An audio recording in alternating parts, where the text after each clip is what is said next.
My name is Tom Dunne, as you probably all know, or most of you know, and you're all very welcome here to the Residential Tenancies Board, no longer the Private Residential Tenancies Board, but the Residential Tenancies Board seminar on rights and obligations for landlords and tenants.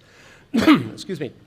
Looking down through the list of people who are here, I see it's very diverse, and this reflects the fact now that the Residential Tenancies Board is looking after a wider range of landlords and tenants than the old Private Residential Tenancies Board looked after. It now includes people in the social housing sector, and as such there's a big representation from people who've got that interest. So I think this afternoon's session would be quite different to ones that you may have attended in the past, because the numbers of people here represent a diverse range of interests, not just residential landlords and residential tenants from the private rented sector. So this could be quite interesting this afternoon for us all to learn a good deal about the changes that have taken place in the residential sector, in the renting sector over the last couple of years.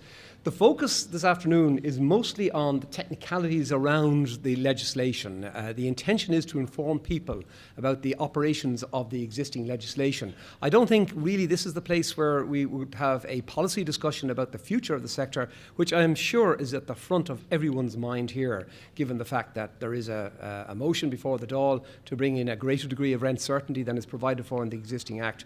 And on Friday we'll all be waiting with interest, I'm sure, to the Housing Oireachtas Committee's deliberations, the reporting of that. So that's no doubt at the forefront of your mind, but I think the focus this afternoon is more on the technicalities of the legislation.